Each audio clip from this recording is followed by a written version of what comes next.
guitar enthusiasts, I have an amazing song by the Goo Goo Dolls. It's called Iris. We're going to be doing it in standard tuning just to make it a little bit easier for you, but there are some amazing strumming patterns and dynamics that we're going to work on for this song. It's a really, really great song to take your guitar playing to the next level. Now the original is tuned very, very differently. So the guitar would be tuned to B, D, D, D, D, D.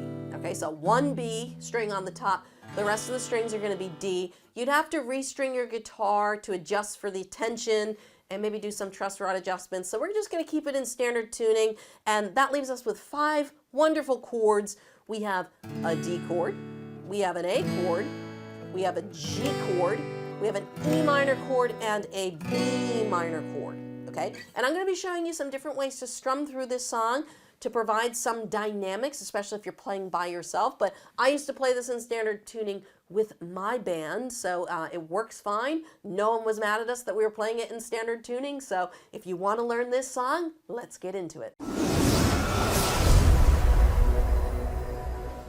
So this song has some interesting time signatures and time changes. I'm going to try to simplify it as best as possible for you.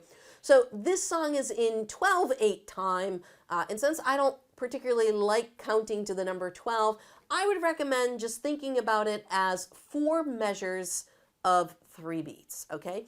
And all I want you to do is think of each chord as being a down, down, up, down, up, okay? 1, 2, and 3, and 1, 2, and 3, and 1, 2, and 3, and 1, 2, and 3, and. So I'm going to show you how we're going to strum over this verse. The chord progression, we're going to do D, E minor, G, G, and then we have B minor, A, G, G. Now, a lot of this song is going to be a G chord into the B minor. Okay, so that's our 1 bar chord.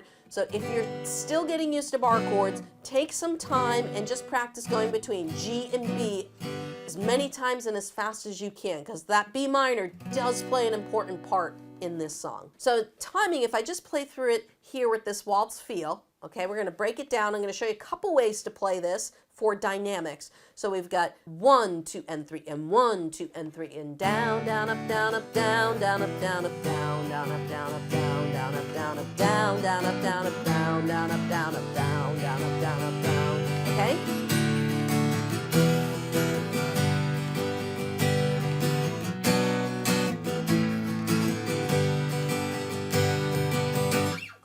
And that sounds lovely. That's a great way to start off the song, and you can get that waltz feel. I'm going to show you what I used to do when I played this song live with my band.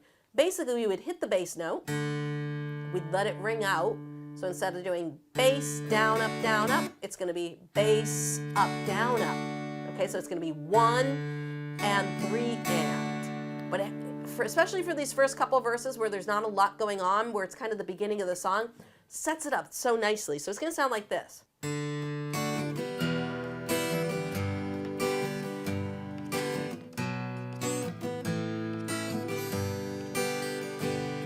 When everything feels like the movies, yeah, you bleed just to know you're alive.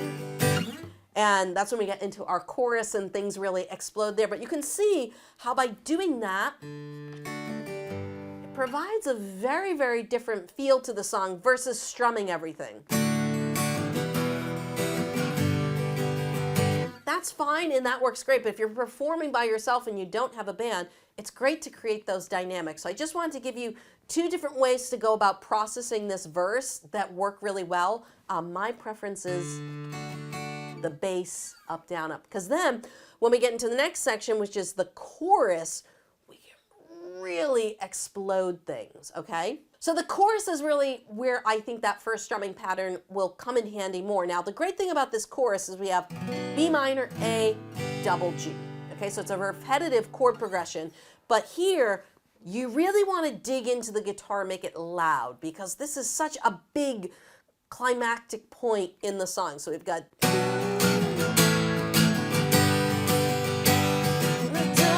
think that they'd understand when everything's made to be broken. I just want you to know who I am. See how the